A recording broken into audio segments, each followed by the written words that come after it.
Hoje a resenha é sobre um dos meus livros favoritos de fantasia, considerado por muitos como a chave que abre as portas para a Terra-média.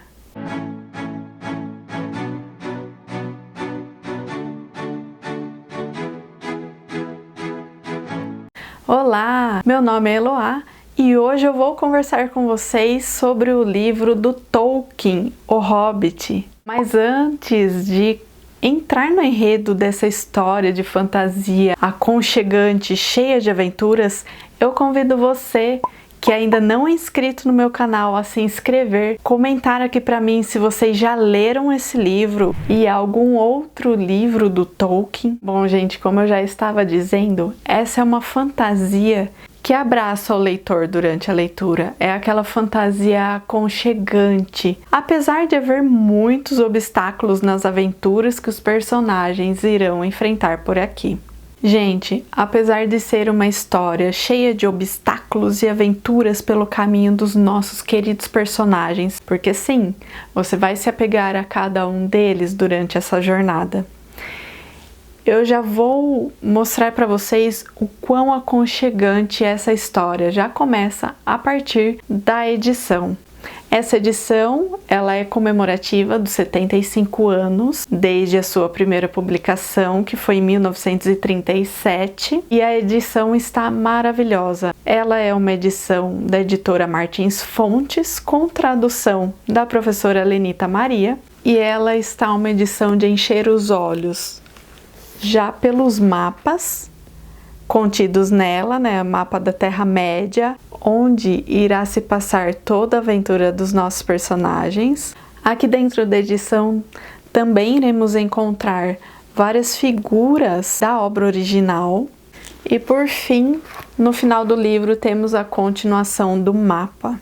Mas não só pela beleza, nossos olhos e imaginação serão atraídos. A escrita do autor é muito gostosa de ler, ela é super descritiva. A nossa imaginação voa longe. Fora que através da narrativa do autor, ele conversará com o leitor de uma maneira leve e descontraída, dando algumas tiradinhas gostosas, sabe? E como eu já havia dito, a narrativa é de uma riqueza imensa de detalhes e que aguça a imaginação do leitor, mas também não é à toa, pois ela foi escrita para o público infanto-juvenil.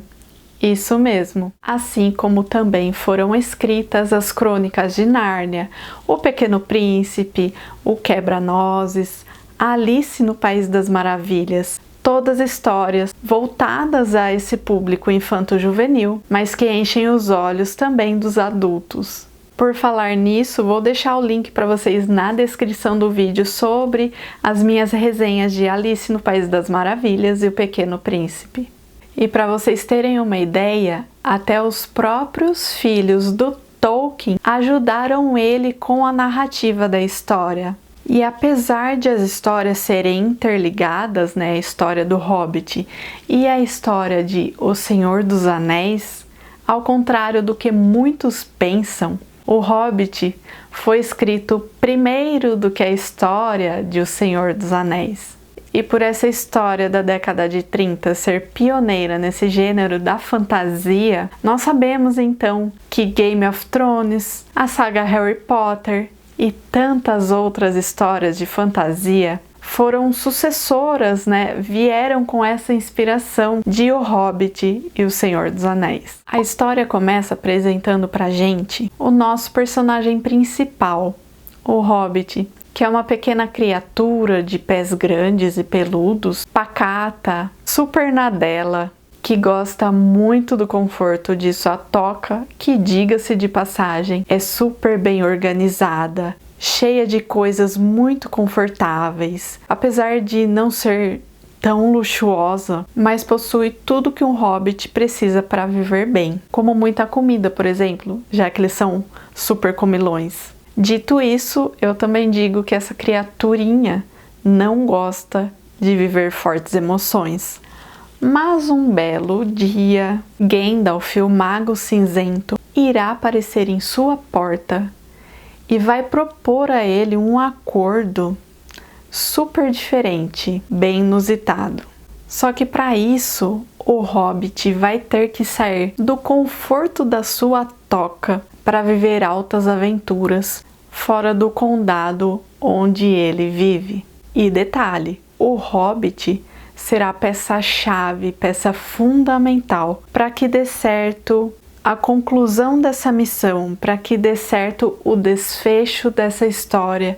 E para que tudo isso dê certo, ele terá que contar também com a ajuda de vários anões, falantes, ranzinzas e muito comilões. Logo após a visita do mago, esses anões irão começar a chegar aos poucos e bater na sua toca.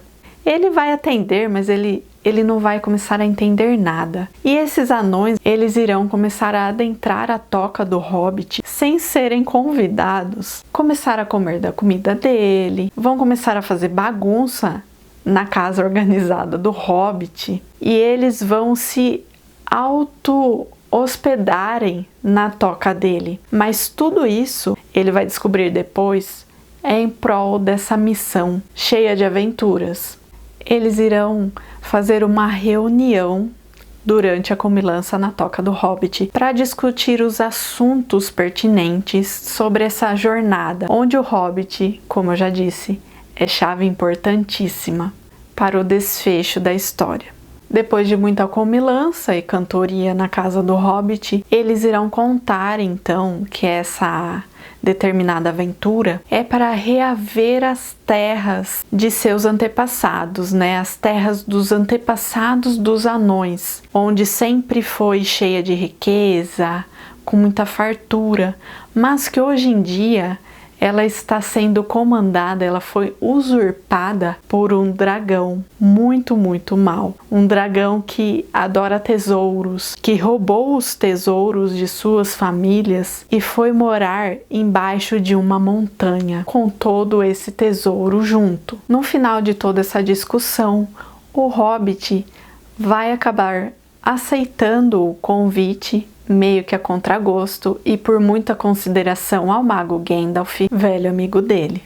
Pois bem, durante o trajeto pela Terra-média, eles irão passar por vales, desfiladeiros, reinos, florestas, montanhas, decifrar enigmas e canções, e irão se deparar com orcs, trolls, wargs, aranhas gigantes, águias, elfos e o nosso amigo ou inimigo Gollum, que também aparece nas histórias de O Senhor dos Anéis.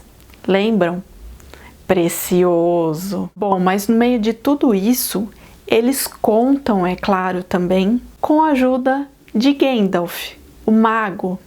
Mas tem um porém. Vez ou outra, o mago some. Ele diz que precisa resolver alguma coisa muito importante e deixa então os nossos pequeninos por conta própria.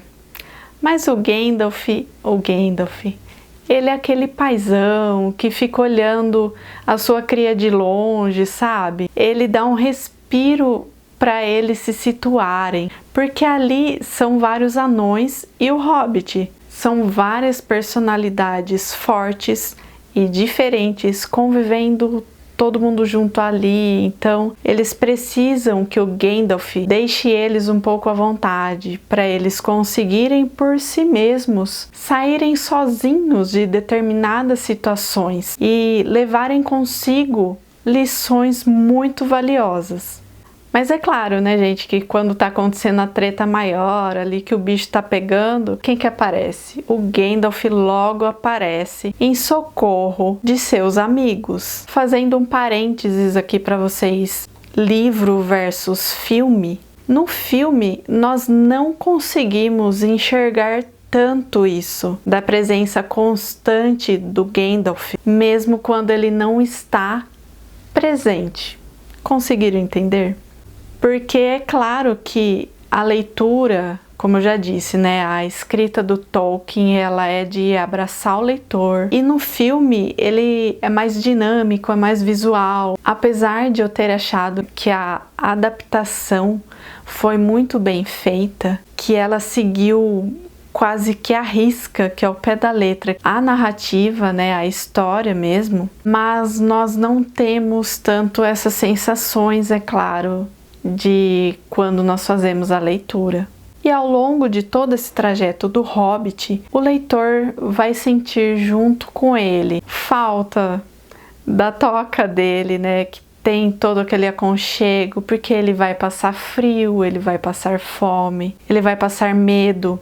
Então ele vai ficar lamentando muitas e muitas vezes. Ah, por que eu saí de lá, da minha toca, que tem lareira, que tem comida? E como não tem como não se apegar a todos esses nossos amiguinhos, principalmente o Hobbit, a gente vai ficar com o coração bem apertado. Mas apesar de todo esse sufoco, nós como leitores aprenderemos junto com o Hobbit lições valiosíssimas, como companheirismo, amizade, esperança, paciência. E uma coisa que o Hobbit vai tirar de letra é aprender a ser astuto e muito corajoso. E onde eu estou querendo chegar dizendo tudo isso é que ver a evolução dessa pequena criatura que saiu de sua zona de conforto, lá da sua toca aconchegante, lá no seu condado, sair assim de peito aberto para um mundo cheio de possibilidades e do desconhecido, nos faz refletir também sobre tantas coisas, não é mesmo? Vocês devem estar se perguntando se teremos batalha. É claro que teremos batalha. Batalhas, enigmas, charadas e muitos desafios aí pela frente. E por que não também um pouquinho de magia? O que eu recomendo então para vocês como leitores, quem vai começar aí a ler coisas do Tolkien, comecem pelo livro O Hobbit, que por ter essa leitura mais leve, mais jovial, afinal ele foi escrito para o público infanto-juvenil, vai ser muito mais fácil e prazeroso se apaixonar pela escrita do autor.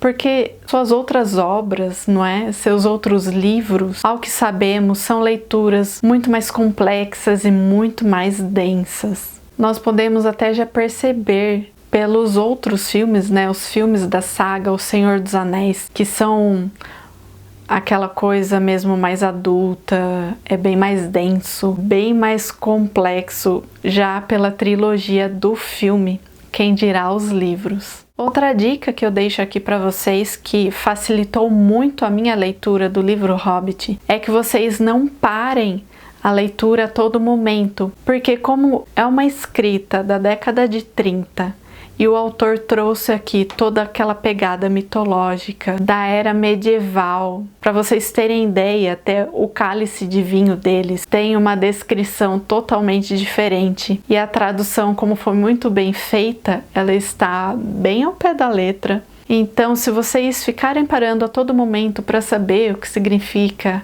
determinada palavra, a leitura não vai ter tanta fluidez. Tem até um vídeo meu, vou deixar linkado aqui para vocês na descrição do vídeo, onde eu dou várias dicas assim como essa para vocês lerem livros clássicos, para a leitura ser mais fluida. Mas então é isso, eu espero que tenha deixado vocês com esse gostinho de querer fazer essa leitura, porque é uma fantasia muito, muito gostosa, cheia de aventura, que a imaginação voa longe e que com certeza vocês vão terminar com um gostinho de quero mais e aquele sorriso bobo no rosto. Encontro vocês então no meu próximo vídeo com uma nova resenha. Até lá! Tchau!